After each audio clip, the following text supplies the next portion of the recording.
Friends, welcome to கடிக்கையல் channel. இன்றைக்கி நம்ம சேனலில் டிஃபன் சாம்பார் எப்படி செய்து பார்க்கலாம். அதுக்கு வந்து நான் பாசிப்பருப்பு ஒரு அரை டம்ளர் நல்லா வாஷ் பண்ணி வச்சுருக்கேன்.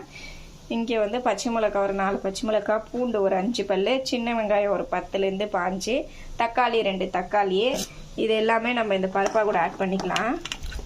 வெங்காயம், தக்காளி, பச்சை மிளகாய், பூண்டு எல்லாமே ஆட் பண்ண உடனே மஞ்சள், தேவையான மஞ்சள் ஒரு சிட்டிகை 1/4 ஸ்பூன் ஆட் பண்ணிக்கிறேன். இதாக கூட வந்து நான் சாம்பார் பொடி வீட்டிலே அரைச்சிது, அது வந்து ஒரு 2 ஸ்பூன் ஆட் பண்ணிக்கிறேன். ஃப்ரெண்ட்ஸ், சாம்பாருக்கு தேவையான உப்பு இதாக கூட ஆட் பண்ணிக்கலாம். பெருங்காயம், தூள் பெருங்காயம் கொஞ்சம் ஆட் பண்ணிக்கிறேன்.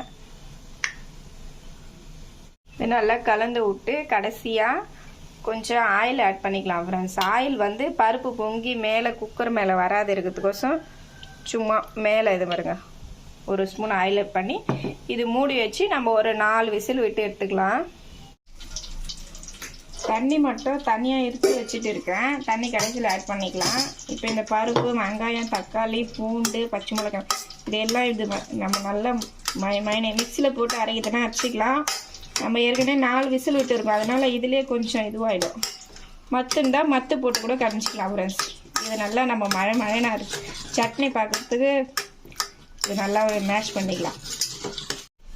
இங்கே பாருங்கள், இந்த மாதிரி நல்லா நான் இந்த மத்திலே கடைஞ்சிட்டேன். இப்போ நம்ம எடுத்து வச்சுருக்க தண்ணி ஆட் பண்ணிக்கலாம். தண்ணி ஆட் பண்ணிவிட்டு 1 ஸ்பூன் கடலை மாவு எடுத்துருக்கேன். அது நம்ம ஒரு 1/4 டம்ளர் விட கம்மியான தண்ணி இந்த மாவுக்கு தேவையான. இது நல்லா கலக்கிக்கலாம். இந்த கடலை மாவு எதுக்கு ஆட் பண்ணுறோன்னா, நம்ம ஹோட்டலில் சாப்பிட சொல்ல ஒரு திக்னஸ் வரும், அதனால் அந்த திக்னஸுக்கோசம் இந்த கடலை மாவு ஆட் பண்ணுறது.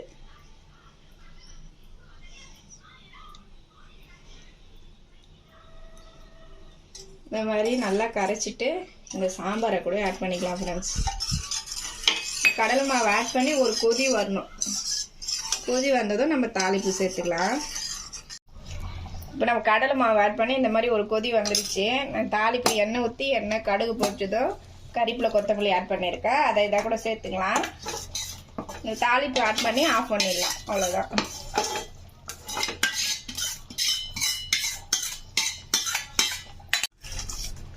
இப்போ தாளிப்பு ஆட் பண்ணிட்டோம். சாம்பார் ரெடி ஆகிடுச்சு. பாருங்க, கடலை மாவு சேர்த்த உடனே இந்த சாம்பார் திக்னஸ் வந்துச்சா, அதுக்கு தான் நம்ம கடலை மாவு சேர்க்கறது.